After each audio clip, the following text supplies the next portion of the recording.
हाँ, हो गया। नमस्कार दोस्तों, आज मैं आपके लिए लाया हूँ सरकारी नौकरी के योग। हमारे देश में बहुत सारे लोग सरकारी नौकरी की तैयारी कर रहे हैं और बहुत परेशान हैं। किसी की जल्दी लग जाती है, किसी की देर में लगती है। और वैसे भी आप ये जो देख रहे हैं, बहुत इम्पोर्टेंट टॉपिक है सरकारी नौकरी। बहुत सारे लोग कर रहे हैं जिनकी घर की स्थिति सही नहीं है, उनके लिए तो सरकारी नौकरी भगवान समान है। तो मैं बताना चाहूंगा कि क्या नाम है, सरकारी नौकरी लगती कैसे है और क्या योग होते हैं कुंडली में, किस तरीके के योग होते हैं तो आसानी से लग जाती है, और किस तरीके के योग कुंडली में होते हैं जो थोड़ा सा परेशानियां होती हैं। तो मैंने आपको पहले की भी वीडियो में बताया हुआ है कि ये जो है ये केंद्र है जिसे हम विष्णु स्थान कहते हैं, और ये जो है ये आपका ये त्रिकोण है, ये त्रित्रिकोण है, ये त्रिकोण है और ये त्रित्रिकोण है। तो ये दोनों लक्ष्मी स्थान है। ये 4 और 2 6 ये स्थानों का जो इंपॉर्टेंस होती है बहुत ज्यादा होती है सरकारी नौकरी में। तो जैसा कि हम आपको बता रहे हैं सरकारी नौकरी के बारे में, सरकारी नौकरी का जो कारक होता है ना, वो सूर्य होता है। अगर आपकी कुंडली में सूर्य की स्थिति अच्छी है, सूर्य की प्लेसमेंट अच्छी है, सूर्य एक अच्छी स्थान पे बैठा है, तो हम कह सकते हैं कि हाँ आपको सरकारी नौकरी मिल सकती है। लेकिन केवल सूर्य के डिपेंडेंट पे नहीं कह सकते कि सूर्य की स्थिति देख ली और हमने कह दिया सरकारी नौकरी है, तो ऐसा नहीं कह सकते। उसके लिए बहुत सारी चीजें देखनी पड़ती हैं। ये कर्म स्थान है, ये जैसे हम 10th हाउस कहते हैं, यहाँ पे 10 नंबर लिखा हुआ है। वैसे तो ये काल पुरुष की कुंडली है, आप कोई भी लग्न की भी आपकी कुंडली हो सकती है, 5 6 7 कुछ भी यहाँ पे नंबर हो सकता है। ये आपका 10th स्थान है जो कर्म हाउस, जिसको हम नौकरी से देखते हैं। नौकरी यहां से देखी जाती है। अब नौकरी कैसी मिलेगी, आपको प्राइवेट मिलेगी कि सरकारी मिलेगी, वो यहां से डिसाइड होगा। फिर उसके बाद डिसाइड होगा सूर्य से, ये बहुत इंपॉर्टेंट फैक्टर है। उसके बाद डिसाइड होगा इस स्थान के स्वामी की स्थिति देख करके। तो अगर सपोज, और 2 4 चीज मैं आपको स्टार्टिंग में ही बताना चाहूंगा कि सूर्य जो 10th हाउस में होता है ना, वो दिग्बल होता है। यहाँ पे सूर्य कुंडली में सबसे ज्यादा ताकतवर होते हैं। यहाँ पे कुंडली में सूर्य यहाँ पे सबसे ज्यादा ताकतवर होते हैं। भाग्य भाव और लग्न में वो कारक होते हैं। कारक मतलब ताकत होती है, बट इससे हम थोड़ा सा कह सकते हैं कि यहाँ पे इनकी ताकत में थोड़ी सी नीचे है। और यहाँ पर काल पुरुष की कुंडली में निकालेंगे तो यहाँ पे सिंह राशि आती है, वो ये इनके खुद का घर हो जाता है।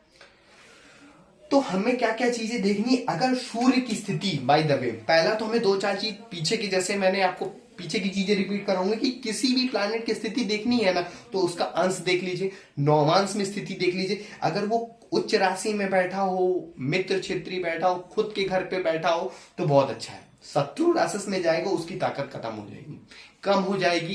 क्योंकि शत्रु राशि में जाने का मतलब ये होता है कि वो आप जैसे सपोज करिए कि आप जिससे आपकी बातचीत नहीं होती, आप उसके आसपास भी रहते हो तो बड़ा अनकंफर्टेबल फील करते हैं कि यार ठीक है कितना बोलना है कितना नहीं बोलना, लेकिन दोस्तों के साथ खूब मजे होते हैं। तो बस वैसे ही क्या नाम है, प्लानेट की भी होती है कि अगर प्लानेट अपने मित्र के घर पे जाते हैं, खुद के घर पे जाते हो, तो बड़ा खुश रहता है, वो पूरे अपने रिजल्ट देने की कोशिश करता है। लेकिन जब वो किसी मित्र, किसी ऐसे प्लानेट, ऐसे प्लानेट के घर पे जाता है जो उसके मित्र नहीं है, तो उसको भी दिक्कत होती है।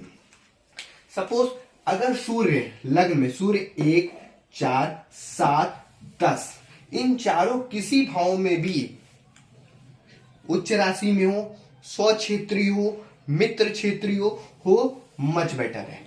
कुंडली कोई भी लग्न की हो सकती, लेकिन ध्यान रखना है वैसे तो सूर्य यहाँ पे थोड़ा सा कमजोर होता है। क्यों? क्योंकि काल पुरुष की कुंडली में यहाँ पे तुला राशि बनती है और तुला राशि में सूर्य नीच का होता है। यहाँ पे सपोज करिए अगर 1 नंबर भी लिखा है बाय द वे, तो 1 नंबर में मेष राशि होती है और मेष राशि में सूर्य उच्च का होता है। अगर यहाँ पे 1 नंबर लिखा, मान लीजिए यहाँ पे तुला लगने की कुंडली है 7, तो उसके सामने 1 नंबर आएगा। और यहाँ पे अगर सूर्य है तो वो अपनी उच्च राशि में, लेकिन हाउस के हिसाब से, भाव के हिसाब से हम अगर देखेंगे तो सूर्य यहाँ पे नीच का होता है, उसकी ताकत में कमी होती है। तो भाव भी बहुत डिपेंड करता है कि सूर्य कहाँ पे बैठा है। सूर्य अब सपोज करिए केंद्र में बैठा है, बहुत अच्छी स्थिति है, ठीक है, या त्रिकोण और त्रित्रिकोण में बैठा है तो भी बहुत अच्छी स्थिति है। तो हमने सूर्य की स्थिति देख ली कि पहले तो यहां बैठा है, उसके बाद हमने चेक कर लिया, उसका अंश चेक कर लिया, उस पर ग्रहों की दृष्टियों का भी बड़ा प्रभाव पड़ता है। ठीक है, मैंने जैसा कि आपको पहले भी बता के रखा है कि सूर्य की जो स्थिति होनी चाहिए वो अपनी राशि में, 100 क्षेत्रीय जो भी हमने आपको बता के रखा है, दूसरी चीज सिर्फ कर्म हाउस के स्वामी की स्थिति देखिए, कर्म हाउस का स्वामी नीच का तो नहीं हो रहा है, कर्म हाउस का स्वामी शत्रु राशि तो नहीं हो रहा है, कर्म हाउस का स्वामी नवमांस में जाके तो नीच का नहीं हो रहा है, या किसी पापक ग्रहों से बहुत ज्यादा पीड़ित तो नहीं है, राहु केतु के एक्सेस में तो नहीं है। अगर ये सारी स्थिति बन रही है तो जाहिर सी बात है कि आपके कर्म क्षेत्र में तो परेशानी आएगी। आप चाहे कोई भी काम कर लीजिए, परेशानी आपको देखना पड़ेगा। तो ये स्थिति देख ली, कुंडली किसी भी लग्न की हो, लग्न को तो देखना बहुत इंपॉर्टेंट है, क्योंकि मैंने आपको पहले भी बता के रखा है कि लग्न जो होता है ये आपकी एनर्जी को प्रकट करता है। अब चूंकि सरकारी नौकरी चाहिए तो ये पढ़ाई है, तो पढ़ाई के लिए हम थोड़ा सा ज्ञान का भी विचार करेंगे कि ज्ञान किस तरीके का सामने वाले। अब लड़का आपसे पूछने आया कि भाई हमको सरकारी नौकरी चाहिए, आपने देखा कि उसमें लड़के की सूर्य की कुंडली अच्छी, सूर्य की स्थिति अच्छी है और सूर्य की स्थिति अच्छी और कर्म की भी स्थिति अच्छी, लेकिन ज्ञान उसका क्या नाम है नीच के घर पे बैठा है, माने यहाँ का स्वामी किसी नीच के घर पे बैठा है।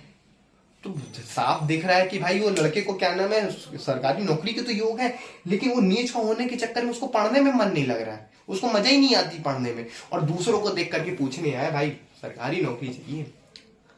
तो ये सारी स्थितियां देखनी है। अच्छा, कुछ स्थितियां ऐसी भी हो जाती हैं कभी कभी कि क्या नाम है बहुत लोगों को बहुत ज्यादा संघर्ष करना पड़ जाता है, पढ़ने में अच्छे है तब भी संघर्ष करना पड़ जा रहा है, बहुत ज्यादा मतलब उनको एफर्ट लगाना पड़ जा रहा है, एग्जाम 2-2 3-3 नंबर से छट रहा है। तो उनके कारण क्या होता है कि जैसा कि आपका सूर्य का अंश देख लीजिए, अंश बहुत इंपॉर्टेंट है। सूर्य का अंश अगर मृत अवस्था में बाल अवस्था में है तो फिर ये सरकारी नौकरी को लेने में पसीने छुड़वा देगा। नवमांस में जाके नीच का हो रहा है तो पसीने छुड़वा देगा। आप सरकारी नौकरी के पीछे पड़े हैं तो ये आपके पसीने छुड़वा देगा। अब कुछ ऐसे भाव है कि जहां पे सरकारी नौकरी मिलती तो है लेकिन परेशानियों से मिलती है, जैसे ये संघर्ष का हाउस। संघर्ष आप जानते हैं कि बहुत ज्यादा परेशानियों का घर है, मैंने पिछले वीडियो में बताया भी है कि ऋण का भी हाउस है, बीमारी का भी हाउस है। अगर सूर्य यहाँ पे है, अगर सूर्य यहाँ पे किसी भी तरीके से पीड़ित नहीं हो रहा है, वो खुद के घर पे बैठा है, मित्र क्षेत्री का बैठा है, स्व क्षेत्री का बैठा है, तो आपको सरकारी नौकरी तो मिलेगी, डेफिनेट मिलेगी, लेकिन उस सरकारी नौकरी को लेने से पहले आपको एफर्ट बहुत तगड़ा लगाना पड़ जाएगा। क्यों? क्योंकि ये संघर्ष के घर पे बैठा है सूर्य, ये साफ डिनोट कर रहा है कि हाँ आपको नौकरी लेने में जान लगानी पड़ जाएगी, पढ़ना बहुत पड़ेगा। दूसरी चीज, ये परेशानियों का हाउस होता है, ये गुप्त हाउस होता है, ये आयु मृत्यु सारा हाउस देखते हैं। यहाँ पे भी वही चीज हम ले सकते हैं और यहाँ पे भी हम वही चीज ले सकते हैं। लगभग ये 3 जगहों की जो चीजें होती अप्रोक्सीमेट सेम होती है। अब सपोज करिए कि 2 स्थितियां और बनती, यहां और यहां, क्या यहां सूर्य होगा तो क्या सरकारी नौकरी नहीं लगेगी? लगेगी, बिल्कुल लगेगी। अब ये देखिए सूर्य, यहां का सूर्य बैठा है तो अपने घर से ये नवम पंचम का संबंध बना रहा है। कैसे गिनेंगे? 1 2 3 4 5, 5 के बाद 1 2 3 4 5 6 7 8 9, तो ये अपने घर से नवम पंचम का संबंध बना रहा है। आप तो थोड़ी बहुत अगर कुंडली जानते हो तो नवम पंचम का योग जानते हैं कि भाग्य से रिलेटेड होता है नवम पंचम, कुंडली का सबसे शुभ स्थान होता है नवम पंचम। तो यहां बैठा भी सूर्य अच्छे रिजल्ट कर जाता है। क्यों? क्योंकि वो अपने दिग्बल घर से वो नवम पंचम का संबंध बना रहा है, क्योंकि यहाँ पे उसका दिग्बल घर है, ये उसका दिग्बल हाउस है। वो कर्म का भी कारक है सूर्य, पिता का भी कारक है सूर्य, तो यहां से वो दिग्बल हाउस। अब यहाँ पे अगर सूर्य बैठा तो क्या नौकरी लगेगी? लगेगी, लेकिन थोड़ी परेशानी के बाद लगेगी, क्योंकि कर्म से ये छठा घर है। क्योंकि सूर्य आप कर्म का कारक भी कह सकते हैं, नौकरी का भी कारक, वहां से छठा घर, 1 2 3 4 5 6 छठा घर, तो नौकरी मिलेगी लेकिन थोड़ा सा परेशानियों के बाद। कुछ ऐसी भी स्थितियां होती हैं कि सूर्य के साथ सपोज करिए कि यहाँ पे कर्म का स्वामी और सूर्य दोनों यहाँ पे युति बना के बैठ जाए, तब तो बहुत अच्छी स्थिति है, तब तो ये स्थिति बहुत अच्छी कहेंगे, क्योंकि आप जिस चीज की तैयारी करो उस भाव का स्वामी और उसका कारक दोनों एक ही घर पे बैठे हुए हैं, तो ये बहुत अच्छी स्थिति है। ये स्थिति आपको ये डिनोट करती है कि आपको सरकारी नौकरी तो 100% मिलेगी और आपका मन भी सरकारी नौकरी की तरफ जाएगा। क्यों? क्योंकि आपका कर्म का स्वामी और सूर्य जो उसका कारक है वो उसी दोनों एक साथ बैठे हुए हैं, तो वो आपको अपनी तरफ घसीटने की कोशिश करेगा। आप तैयारी करोगे, फिर डिपेंड करता है कि आप कितने दिन एफर्ट लगा रहे हो। क्यों? क्योंकि हमने जैसा पहले भी बताया, अंश देखना है, मित्र क्षेत्री, स्व क्षेत्री, नवमांस में स्थिति देखना है, ये सारी स्थिति देखनी पड़ेगी। ये सारी स्थिति देखनी पड़ेगी, तब पता चलेगा कि यहां से यहां तक आने में हमको किस तरीके की नौकरी मिलेगी।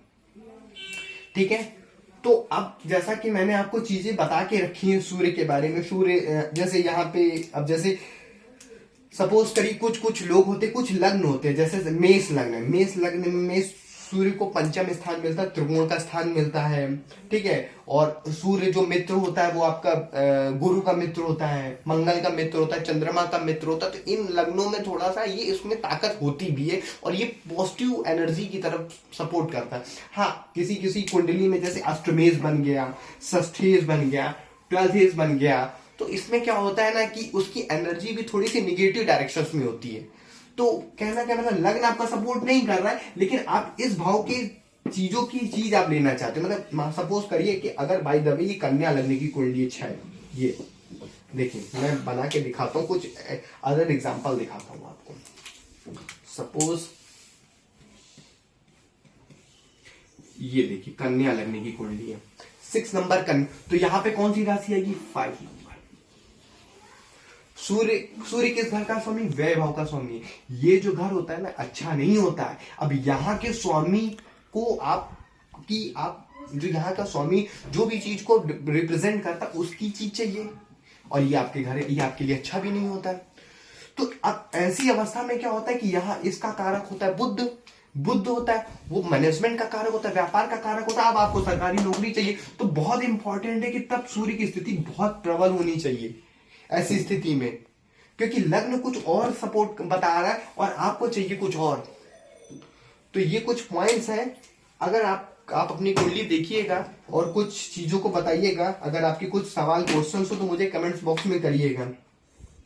और मैंने पहले भी बहुत सारे वीडियो बना के रखे हैं और भी मैं बहुत सारी वीडियो बनाऊंगा। अभी आपको विधिवत मैं हाउसेस के बारे में बताऊंगा, कौन सा हाउसेस कैसे काम करता, कौन सा हाउसेस कैसे को रिलेट करता है, आपस में एक दूसरे के काम को कैसे बांट रहा है, कैसे कैसे वो काम कर रहा है। तो ठीक है, फिर नमस्कार दोस्तों, मेरे चैनल को लाइक कीजिए, सब्सक्राइब कीजिए, और जो भी आपके क्वेश्चंस हैं, कमेंट्स हैं, आप मुझे पूछिए कमेंट्स बॉक्स में, मैं बिल्कुल बताऊंगा। और जिनके सूर्य यहाँ और यहाँ और यहाँ है तो ऐसा नहीं सोचना है कि आपकी सरकारी नौकरी नहीं लगेगी। हाँ, आप ये स्थिति देखिए कि ताकत होनी चाहिए, बलाबल होना चाहिए उसमें कि हाँ वो काम अपना कर पाए, वो अपने रिजल्ट दे पाए। कन्या लग्न की कुंडली में जैसा कि अभी मैंने बताया, तो यहाँ पे 1 नंबर बनता, तो यहाँ पे सूर्य उच्च का हो जाता है और उच्च राशि में सूर्य बहुत मजबूत होता है। और यहाँ पे जाके सूर्य को दोष भी नहीं लगता, क्योंकि सूर्य जो होता है आत्मा का कारक होता है, तो यहाँ पे दोष भी नहीं लगता।